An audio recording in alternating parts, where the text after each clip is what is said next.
वैदिक संस्कृति तो ये तब से सिखाती है जब से वेस्टर्नर्स और उनके सो कॉल्ड ह्यूमैनिटी के कॉन्सेप्ट पैदा भी नहीं हुए थे, क्योंकि हम नदियों को अपनी माँ मानते हैं और नदियों से जीवन है, नदियों के बिना कोई जीवन नहीं, ये हमें हजारों सालों पहले से पता है। Respect for all fundamental elements. सनातन वैदिक संस्कृति ही एक ऐसी संस्कृति है जो सालों से जल, वायु, अग्नि, पृथ्वी और आकाश को न केवल सम्मान देती है बल्कि उनकी साइंटिफिक एग्जिस्टेंस को एक्नॉलेज करते हुए उनको अपने स्पिरिचुअल प्रैक्टिसेस में सबसे ऊपर का दर्जा देती है।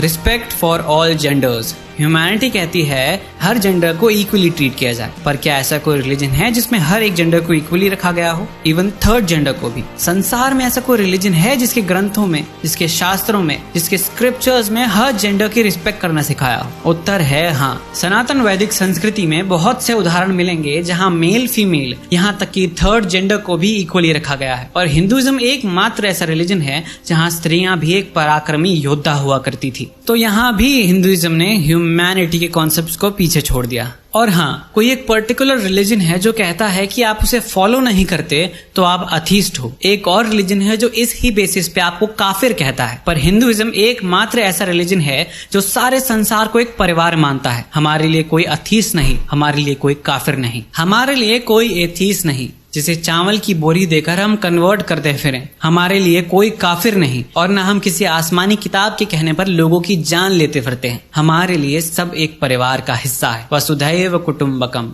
तो हिंदूज को सेक्युलरिज्म और ह्यूमैनिटी का ज्ञान तो ना ही दिया जाए, क्योंकि Hinduism in so called newly formed concept से कई गुना आगे है। किसी और रिलीजन का व्यक्ति अगर कहे कि ह्यूमैनिटी सबसे बड़ा रिलीजन है तो ये बात उसके लिए सही है, क्योंकि उसका धर्म ह्यूमैनिटी के कॉन्सेप्ट पे वर्क नहीं करता। पर एक हिंदू अगर कहे कि ह्यूमैनिटी सबसे बड़ा रिलीजन है तो वो गलत है, क्योंकि हिंदुइज्म ऑलरेडी ह्यूमैनिटी के कॉन्सेप्ट से कई गुना आगे है, क्योंकि हिंदुइज्म ऑलरेडी ह्यूमैनिटी की वैल्यूज पे वर्क करता है। अगर आप एक हिंदू हो तो आपको ह्यूमैनिटी की माला जपने की कोई आवश्यकता है ही नहीं, क्योंकि आप ऑलरेडी ह्यूमैनिटी को ही फॉलो करते हैं। इंसान होना और इंसानियत के रिलीजन को फॉलो करना तो भाग्य की बात है, पर हिंदू होना और हिंदुइज्म के साइंस और स्पिरिचुअलिटी के कॉन्सेप्ट को समझकर जीवन जीना सौभाग्य की बात है। सनातन वैदिक धर्म ये सारी वैल्यूज पे वर्क करता है, या ये कहो ये वैल्यूज तो कुछ भी नहीं। ह्यूमैनिटी के कॉन्सेप्ट से कई गुना आगे है सनातन वैदिक संस्कृति, वो भी साइंटिफिकली। जिसे आप क्वेश्चन करना चाहें तो कर सकते हैं, क्योंकि हमारे धर्म की एक विशेष बात और है